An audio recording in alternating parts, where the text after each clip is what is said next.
It's another day, and it's another project.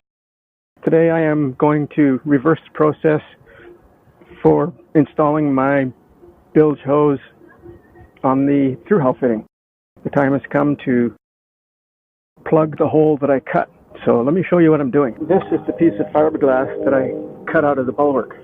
I used a hole saw to give myself some space to start cutting with a sawzall, and the rest is the hole that I cut, so I should get my hand in there to access the through-hull fitting and the hose and the clamp and so on. Now this came out of that being this ginormous hole here. So this bit of fiberglass needs to be set back in there. But as you can see, it presents a little bit of a problem, because when you mix up thickened epoxy, it's thick. It's like peanut butter, but it doesn't have, and it's a little bit sticky, but it doesn't have any real holding power. So if I was just to mix up thickened epoxy and put it around the edges and put this in, the plug would just fall back in. So my plan is to make some strips of fiberglass, some narrow ones, which I will insert up behind the fiberglass of the bulwark here on the sides.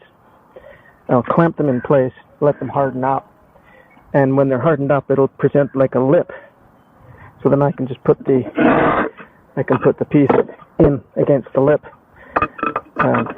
seal it in with some hardened epoxy, fill the gaps with some thickened epoxy, and it'll be back to where it was, back to fighting form.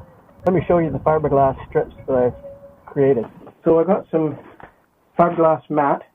I cut it to size. I put it down on a piece of plywood. This is actually the bilge cover. It goes underneath the stairs.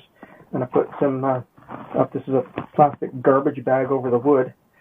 Laid out the fiberglass on that, and then I wet it out with just straight epoxy.